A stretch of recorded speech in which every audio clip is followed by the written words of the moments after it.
Hello everyone, welcome back to another great lesson here with us at English Pod. My name is Marco. And I'm Erica. And today we're going to be in one of my favorite sporting events, which is F1, of F1 course. racing. Yeah. All right. So we're going to be talking about racing, specifically F1, which is a very popular sport all over the world. Yeah, I think maybe it's like number 2 in popularity after soccer. Yeah, I think so. I have no numbers to back that up, though. Well, they do travel everywhere. They have races all over the world, and just people love it. So, Well, it is kind of a cool thing. Going 300 kilometers per hour in a car is pretty cool. All right, so let's not delay this any longer. Let's listen to our dialogue for the first time.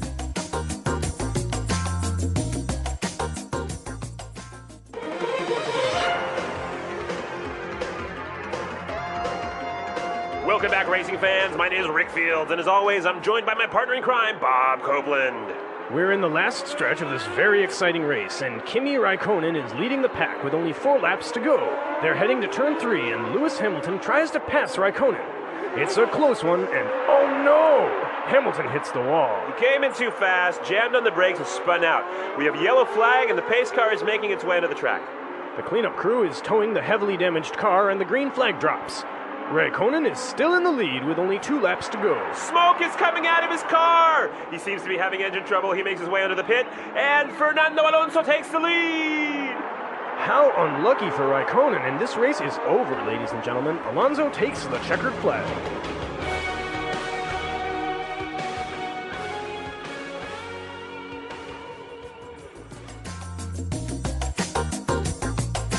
What an exciting race. I always love a good crash when it comes to car races. I think many people go to races expecting to see a crash. They don't want to see people getting hurt.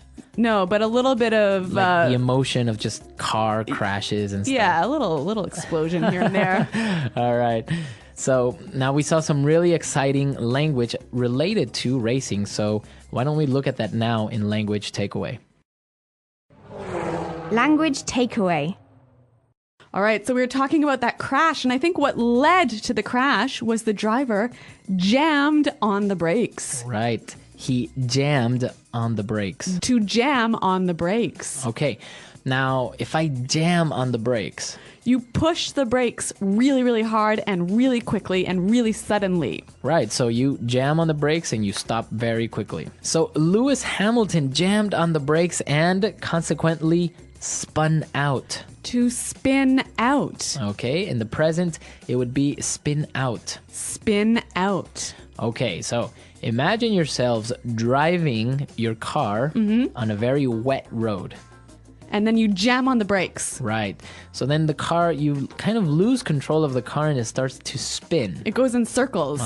That would be to spin out. This has actually happened to me more than once. Really? Yeah. Were you okay? Yeah, I was fine. Okay.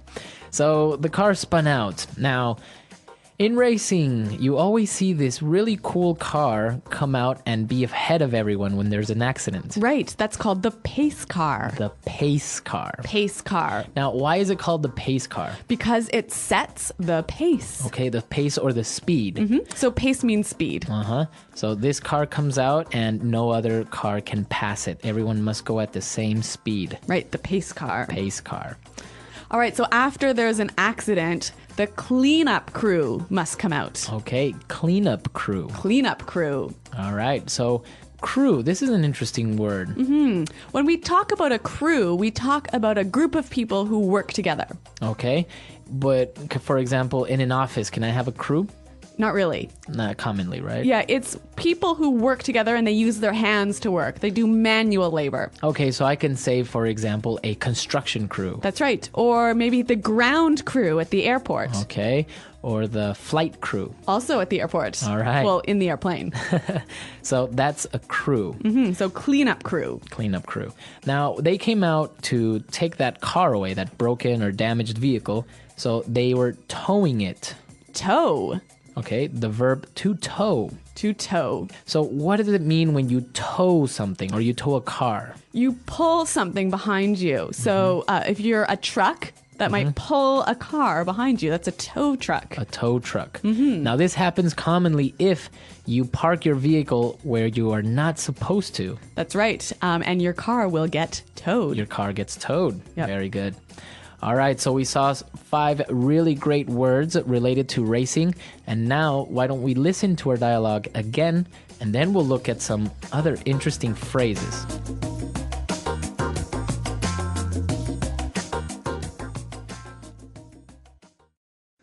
Welcome back, race fans. My name is Rick Fields, and as always, I'm joined by my partner in crime, Bob Copeland.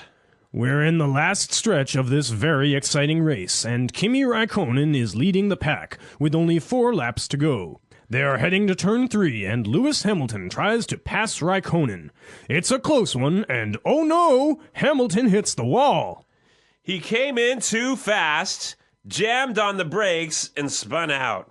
We have a yellow flag, and the pace car is making its way onto the track. The cleanup crew is towing the heavily damaged car, and the green flag drops. Raikkonen is still in the lead with only 2 laps to go. Smoke is coming out of his car. He seems to be having engine trouble. He makes his way into the pit, and Fernando Alonso takes the lead. How unlucky for Raikkonen. And this race is over, ladies and gentlemen. Alonso takes the checkered flag. Okay, so now we're back, and I think it's time for us to take a look at some phrases in Fluency Builder. Fluency Builder. Well, even though we're talking about F1 racing, a lot of the language can be used in many different situations. So let's look at some of those phrases now. When Rick Fields introduced his co-host, he said, "My partner in crime." Partner in crime. Partner in crime. Now, it's not that they're actually committing a crime. No, they're not actually bank robbers. But it's a very common and friendly way of saying my good friend or The person I do everything with. right, my coworker, for example, right? But a coworker who's a really, really good friend, who you spend a lot of time with. Okay, so that's your partner in crime. It's just a metaphor, right? So partner in crime. Now, what about the next phrase? The last stretch. The last stretch. Last stretch. Okay, before we explain this word, let's listen to some examples and then we'll come back and talk about it. Example 1. We are finally in the last stretch of a very long week. I can't wait to go home. Example 2. He's in the last stretch of his college years, and soon he'll graduate. Okay, so I understand that to mean like the final length of time. Right, the last or final moments before an ending. All right, so the last stretch. The last stretch. Now, when you're on the last stretch, you just have a few minutes to go. To go. Yeah, to go. Now, this preposition to and the verb go is very easy, right? Right. But if you say 5 minutes to go, what does that mean? 5 minutes left. Left. Yep. It doesn't mean it's 5 minutes to actually leave, right? Right. No, it means you must complete 5 minutes before you can be finished. Okay. So it's not about exiting. Right. I have 5 days to go before I go on vacation. So it's not about you actually going on the vacation. It's about you passing those 5 days. Uh-huh. Can you give us another example? How about we have 45 minutes to go before the end of the day? That's right. So, to go, left. Exactly, to go. All right, now let's take a look at our last phrase. Close one. A close one. A close one. All right, another interesting phrase made up of simple words. So let's listen to some examples to help us understand it. Example 1. That was a close one. The teacher almost caught me cheating. Example 2. It's a close one. We are tied, and the game is almost over. Example 3. My girlfriend almost found the presents I hid under the bed. It was a close one. Okay, so a close one, it means... A situation that is almost dangerous, but wasn't. But wasn't. Yeah. Exactly. That was a close one. Mm-hmm. Okay. So very good phrases. I think we can take a lot from this and apply it outside of F1, right? Yeah. All right, so let's listen to the dialogue for the last time, and then we'll come back and talk about this great sport.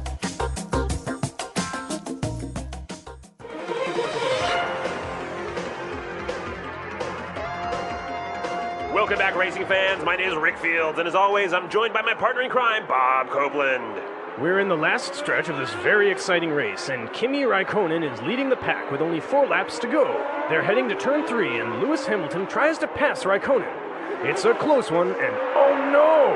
Hamilton hits the wall. He came in too fast, jammed on the brakes, and spun out. We have a yellow flag, and the pace car is making its way into the track.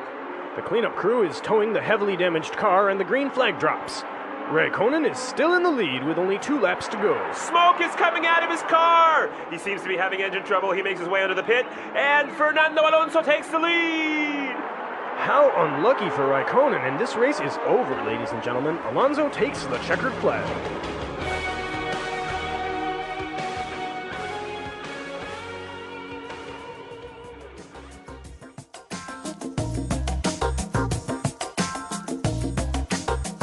All right, so F1 racing, Erica, do you like it? Do you watch it?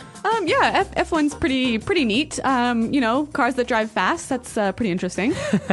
Well, for some people it isn't, right? Like, why do I want to go to a race and just see fast cars? Okay, I would never go to a race, but I think I would maybe watch the highlights on TV. Well, actually, this year it's really exciting because, again, we're going to have a night race. I think it's in Malaysia or somewhere in Asia that they're going to race at night. Oh, so that's pretty special, huh? Well, it's like harder to see and you're going really fast. All right. Imagine. All right. So I hear you're going to the F1 this year. Yes, this year I'm going to go to the Shanghai circuit to watch the F1 race. So I'm really excited about that. I haven't ever been to one, so it should be fun. All right. Well, I hope you get to see some interesting things like car crashes and pace cars. Yeah. What about you guys, our listeners? Are you fans of F1? Have you ever been to an F1 race? Exactly. Send us your questions and comments and also your stories. I think we have listeners from all over the world. We have a lot of listeners in Brazil, and I know that there is a Grand Prix there. So tell us, how did it go? Do you like it? You can visit us at englishpod.com, where Marco and I are around to answer your questions. All right. Any Canadian race car drivers? Yeah, there was one recently. Something. All right. Maybe our users know which one is the Canadian. So we'll see you guys there. Thanks for listening. Bye. Bye.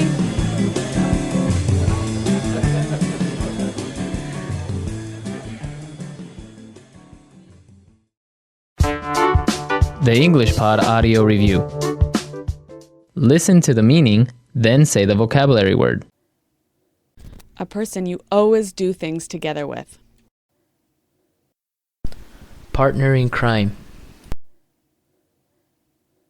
The final time period. Stretch. Left to complete. To go. Hit or step on the brakes quickly and forcefully. Jam on the brakes. A car slides and makes a turn rapidly in an uncontrolled way. Spin out. The car used when accidents happen, which leads other cars but is not a competitor in the race. Pace car. The sign used in an F1 race to show that there is an accident on some part of the track. Yellow flag. The group of people who clean up the track. Cleanup crew. The sign used in an F1 race to show that the race is now back to the normal state. Green flag. To be the first in position. Take the lead. A flag with black and white squares showing someone has won. Checkered flag. Cause an engine to run very quickly.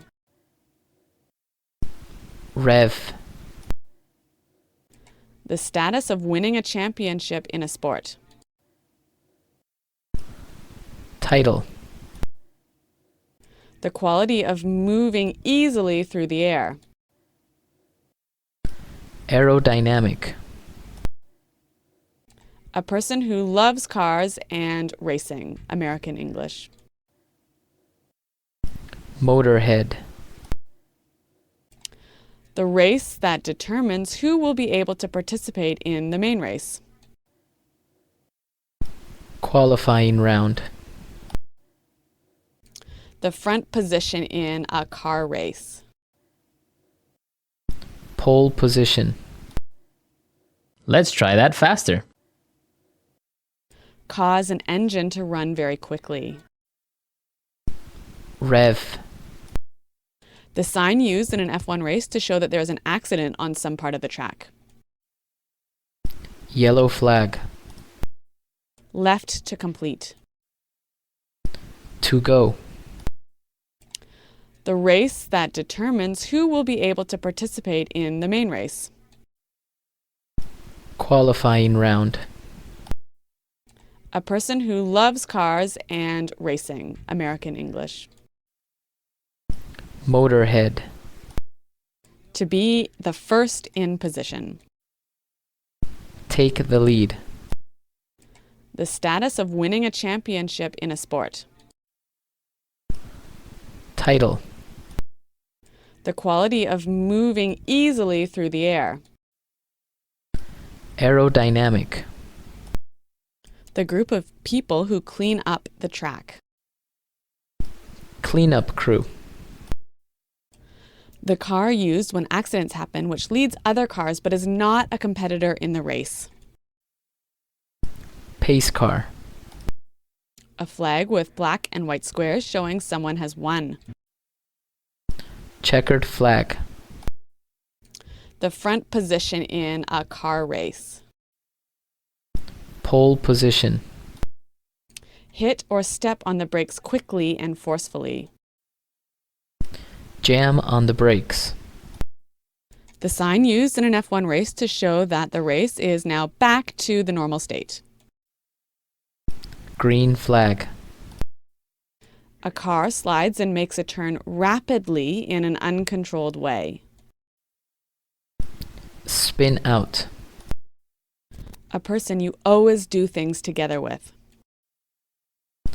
Partner in crime. The final time period. Stretch.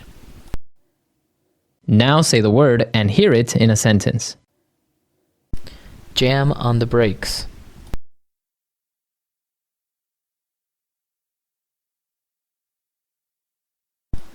You shouldn't jam on the brakes suddenly while driving. You can lose control of your car. Jam on the brakes.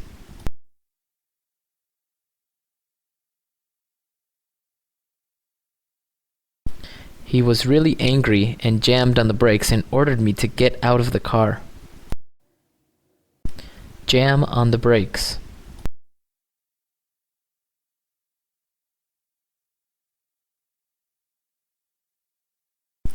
There was an accident right in front of me. Luckily, I jammed on the brakes and was able to avoid it.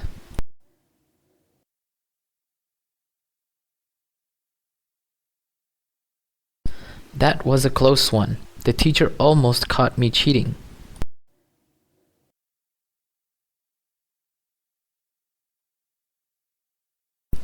It's a close one. We are tied and the game is almost over.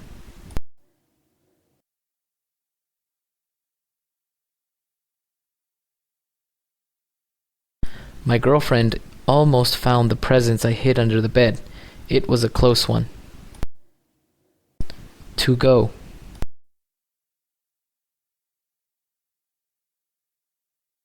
Only 3 days to go and then we are going on vacation. To go.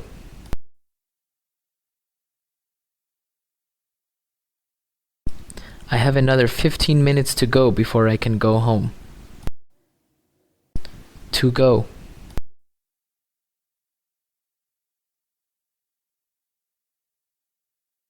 I'm so excited. Only 1 month to go until my new baby is born.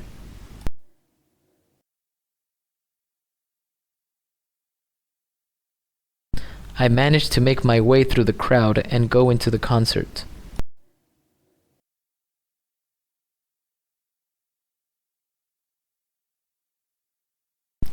There was a lot of security at the concert, but I managed to make my way onto the stage.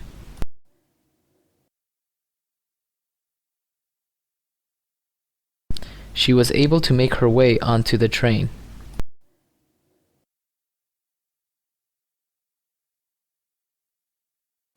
You can't park here or your car will be towed by the police.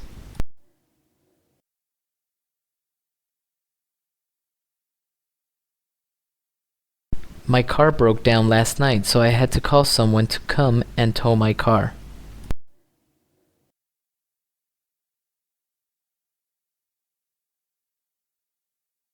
I can't believe they towed my car away. I was parked there for only a few minutes.